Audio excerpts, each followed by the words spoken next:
Bharatiya Janata party की सरकार जब से केंद्र में बनी है, संवैधानिक संस्थाओं का दुरुपयोग, उनकी स्वायत्तता को खत्म करना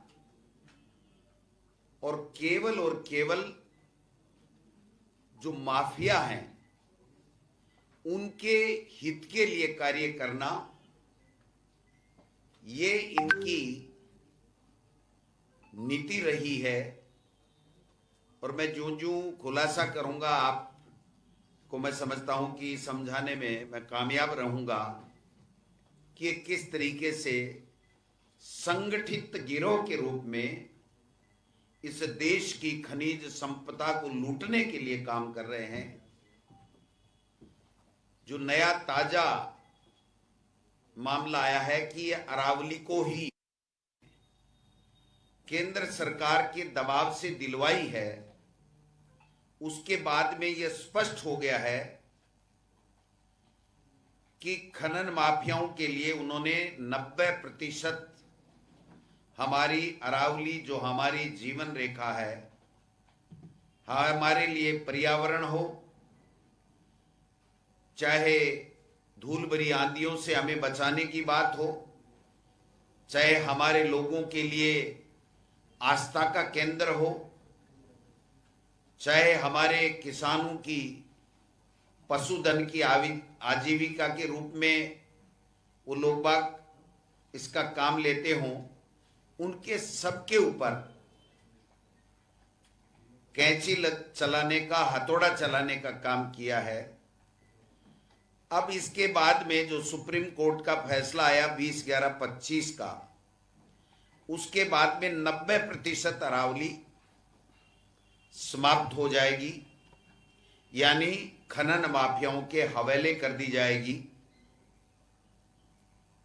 ये प्रयास काफी दिनों से इनके द्वारा किए जा रहे थे, लेकिन अब सोची समझी साजिश के तहत केंद्र में राजस्थान से, अलवर से जीते हुए माननीय सांसद भूपेंद्र यादव जी को मंत्री बनाना, वहीं से अलवर से ही संजय जी को उनका मंत्री बनाना, और एक पर्ची से अनुभवहीन व्यक्ति को सत्ता सौंपना, जिससे वो अपने विवेक का इस्तेमाल नहीं कर सके और राजस्थान के साथ में न्याय नहीं कर सके। जो केंद्र करे, जो मनमानी करे, उस मनमानी में हंसकर के सहयोग करे, इस तरीके की व्यवस्था यहां पर राजस्थान में कर दी गई। मुझे बड़ी तकलीफ हो रही है कि आज राजस्थान में माइनिंग मिनिस्टर शायद मुख्यमंत्री जी हैं, गृह मंत्री शायद मुख्यमंत्री जी हैं, और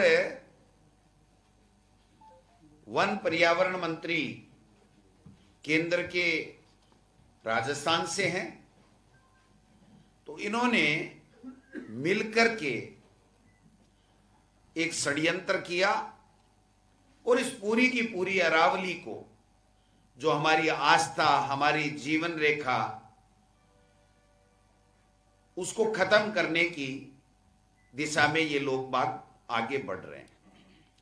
इनका ये कहना है कि 0.191 में ही खनन होगा, लेकिन ये भूल रहे हैं कि 68,000 एकड़ विशाल क्षेत्र खनन माफियाओं के हवाले करने की इन्होंने तैयारी कर ली है। जो जवाब आ रहा है वो खनिज मंत्री का नहीं आ रहा है, जवाब आ रहा है अरुण चतुर्वेदी जी, राजेंद्र जी राठौड़। अरुण चतुर्वेदी जी राजस्थान वित्त आयोग के अध्यक्ष हैं। ये स्वायत्त शासी संस्था है, इसमें राजनीति का हस्तक्षेप न कभी रहा है, न कभी रह सकता, न हो सकता। एक राजनीतिक पार्टी के प्रवक्ता के रूप में जब से ये बने हैं तब से अनर्गल बयानबाजी करते हैं। मैं कॉन्स्टिट्यूशन की बात करूं तो स्पष्ट रूप से लिखा हुआ है 2431 में कि ये स्वायत्तशासी संवैधानिक संस्था है।